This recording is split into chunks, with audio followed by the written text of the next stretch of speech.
नमस्कार, राम राम, खमा घनी। मैं विजेंद्र धनखड़ आप सभी का स्वागत करता हूं सेंटम क्लासेस में। इन वीडियोस में हम लोग एक सवाल सोल्व करते हैं जो पहले पूछा गया है। आज के वीडियो में हम लोग 3 सवाल सोल्व करेंगे, तो मैं चाहूंगा आप वीडियो को आखिर तक देखें।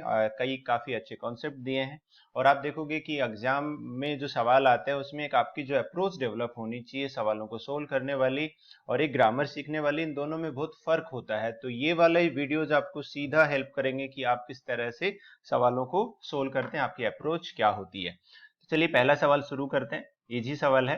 द स्पोर्ट्स डे इवेंट्स, कि स्पोर्ट्स डे की जो इवेंट हो रही थी, विल बी कंडक्टेड, उनको कंडक्ट किया जाएगा। जब भी ये होने वाला है, will be conducted in future ये होगा, from 3:30 PM and 5:30 PM on Saturday. तो यहाँ पे कहा जा रहा है कि स्पोर्ट्स डे इवेंट्स जो हैं, जो सैटरडे को होने वाली हैं, उन्हें 3:30 से लेके 5:30 तक कंडक्ट किया जाएगा। तो यहाँ पे देखो, अपने पास इस सवाल में जो गलती दी है वो दी है कि फ्रॉम के साथ एंड का प्रयोग यहाँ पे गलत किया है। फ्रॉम के साथ हम लोग यूज करते हैं, टू का यूज करते हैं। तो यहाँ पे आप देखोगे एंड की बजाय अगर हम लोग टू का प्रयोग करते हैं तो ये सवाल अपना सही हो जाता है। तो ये सवाल काफी आसान था कि फ्रॉम के साथ टू आता है। इसी तरह आप देखोगे कई बार ऐसा सवाल आता है कि बिटवीन आता है और बिटवीन के साथ ऐसे टू लिख देते हैं, तो बिटवीन के साथ टू गलत होता है। जैसे यहाँ पे अगर मैं लिखता फ्रॉम की बजाय बिटवीन लिखता, बिटवीन 3:30 PM एंड 5:30 PM, तो बिटवीन के साथ जो है वो टू नहीं आता, एंड आता है। तो ये दो सवाल अपने पास इस तरह से पूछे जाते हैं। और अगर हम लोग देखें तो बोथ के साथ क्या आता है बेटा, एंड आता है। ये सवाल भी पूछा जाता है। ये कॉम्बिनेशन वाले जो सवाल है कभी कभी आ जाते हैं, इनको हम लोग इजी सवाल कहेंगे। जैसे हम लोगों ने कहा कि नॉट ओनली के साथ क्या आता है, बट ऑल्सो आता है। ठीक है, तो ये कॉम्बिनेशन वाले कुछ एक मैं आपको लिखवा देता हूँ। जैसे हम लोग नो सूनर का प्रयोग जब हम लोग देखते हैं, तो इसमें अपने को याद रखना है कॉम्बिनेशन जो होता है तो THAN, कंपेरिजन होता है तो कंपेरिजन वाला देन आता है। और वेन के साथ जो है हम लोग यूज करते हैं कि हार्डली वेन का प्रयोग करते हैं, स्कार्सली बिफोर का प्रयोग करते हैं। तो हार्डली से शुरुआत होती है तो वेन आता है, और स्कार्सली के साथ आता है बिफोर, और वेन दोनों आता है। तो ये कुछ एक सवाल अपने हो गए, कॉम्बिनेशन वाले सवाल हो गए। तो हम लोगों ने इस सवाल में देखा फ्रॉम के साथ क्या आएगा, टू का प्रयोग हम लोग करेंगे। बिटवीन के साथ कई बार टू लिखा आता है लेकिन वो गलत होता है। क्या यूज करते हैं हम लोग, एंड का प्रयोग करते हैं। बोथ के साथ भी क्या आता है बेटा, एंड आता है। चलिए अगले सवाल की तरफ चलते हैं। Lavanya was happy to see that the tree they had planted. तो इसमें अपने को सेंटेंस को इंप्रूव करना है। बहुत अच्छा सवाल है, सवाल को अच्छे से समझना। ऐसे सवालों में सिली मिस्टेक्स जो होती हैं वो ज्यादा होती हैं। लावण्य वॉज हैप्पी टू सी, लावण्य को ये देख के खुशी हुई कि जो पेड़ उन लोगों ने लगाया था, प्लांट किया था द प्रीवियस ईयर, पिछले साल, वो काफी बड़ा हो गया है। तो आप देखोगे यहाँ पे जो बात हो रही है बेटा, एक पेड़ की बात यहाँ पे हो रही है, एक ही पेड़ की बात हो रही है, एक ट्री की बात हो रही है। और ये जो ट्री इन्होंने लगाया था पिछले साल, उस पेड़ को अगर इस साल देखा जाए तो इनका कहना का मतलब ये है कि भाई ये काफी बड़ा ये पेड़ हो गया है, ये ट्री काफी बड़ा हो गया अभी। तो आपने यहाँ पे क्या देखा कि एक पेड़ की तुलना की जा रही है, एक ही पेड़ की तुलना की जा रही है। समय अलग अलग है कि पिछले साल वो पेड़ छोटा था, इस साल वो काफी बड़ा हो गया है।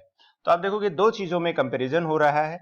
एक ही पेड़ की दो अलग अलग समय में उसकी जो ग्रोथ हुई है उसका जो है कंपैरिजन किया जा रहा है। तो यहाँ पे दो चीजों में कंपैरिजन अगर हो रहा है, तो इसमें हम लोग जो डिग्री का प्रयोग करेंगे वो कौन सी डिग्री का प्रयोग करेंगे, कंपैरेटिव डिग्री का प्रयोग करेंगे। जैसे हम लोग बोलते हैं ना, आई एम फीलिंग बेटर, कि कल आप जैसा फील कर रहे थे आज आप जो फील कर रहे हो, तो आई एम फीलिंग बेटर, कि कल से मैं थोड़ा सा बेटर फील कर रहा हूँ। तो यहाँ पे ये जो पेड़ है ये बढ़ गया है, टोल हो गया है।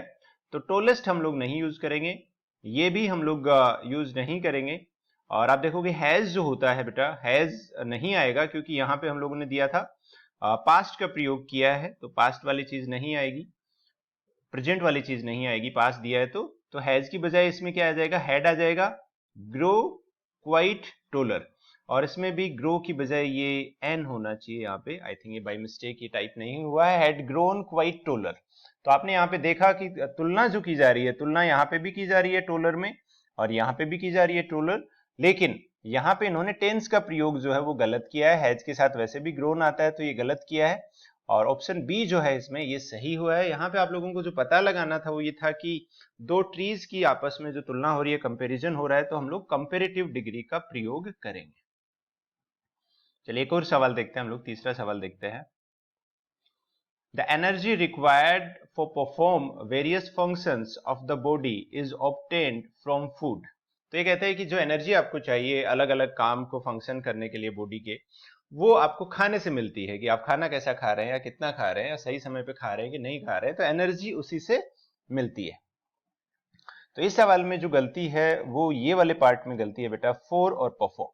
तो इसमें देखो मैं दो तरीके से आपको ये समझाता हूं कि कोई भी प्रीपोजिशन अगर आती है, जैसे यहाँ पे फॉर एक प्रीपोजिशन है और उसके बाद वर्ब जो है कभी V1 में नहीं आता है। क्योंकि क्यों नहीं आता है कि प्रीपोजिशन के बाद या तो नाउन आ सकता है या प्रोनाउन आ सकता है, या फिर हम लोग देखते हैं कि जीरंड आ सकता है, और जीरंड जो होता है वर्ब की आईएनजी फॉर्म होता है, और जीरंड किस तरह का काम करता है, नाउन का ही काम करता है। तो यहाँ पे जो V1 दिया है ये गलत दिया है। तो V1 की बजाय यहाँ पे क्या आना चाहिए था, आईएनजी फॉर्म आनी चाहिए थी, परफॉर्मिंग आनी चाहिए थी, the energy required for performing. और रिक्वायर जो वर्ब होती है इसके साथ जनरली हम लोग फोर का प्रयोग नहीं करते हैं, जिरन का प्रयोग नहीं करते हैं, 2 प्लस V1 का प्रयोग हम लोग करते हैं। तो 4 की बजाय हम लोग 2 कर दें तो भी ये सवाल अपना है सही हो जाएगा। नहीं तो प्रेपोजिशन के बाद आईएनजी फॉर्म आती है, लेकिन वो वाला करेक्शन हमें यहाँ पे करने की जरूरत नहीं है। लेकिन ये जो चीज है ये आपको अगर पता है कि प्रेपोजिशन के बाद आईएनजी फॉर्म आती है, तो वहां पे अगर नहीं आती है तो वहां पे कुछ ना कुछ गलती होगी। तो गलती को आइडेंटिफाई करने में ये चीज आपको मदद करेगी। करेक्शन होता है required to do something, the energy required to do something. तो डू समथिंग का केस होता है 2 प्लस V1 का हम लोग प्रयोग करते हैं। तो अपने पास आ जाएगा कि 4 परफॉर्म की बजाय 4 की बजाय 2 हम लोग करेंगे। गलती आप पहचान सकते थे कि प्रीपोजिशन के बाद केवल अगर वर्ब आए तो आईएनजी फॉर्म ही आती है, नहीं तो नहीं आती है। तो ये देखिए आप लोगों के 3 सवाल आज के रहे।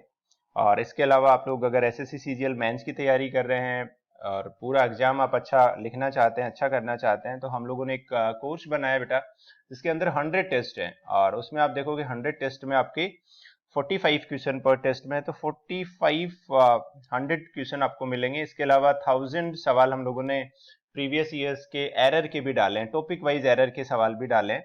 और इसके अलावा भी कुछ एक सवाल हम लोग टाइम टू टाइम इसमें ऐड करते रहते हैं। तो एक बहुत ही परफेक्ट कोर्स है आप लोगों के लिए। और ये जो वीडियो हम लोग यहीं पे समाप्त करते हैं। देखने के लिए आपका बहुत बहुत शुक्रिया, धन्यवाद।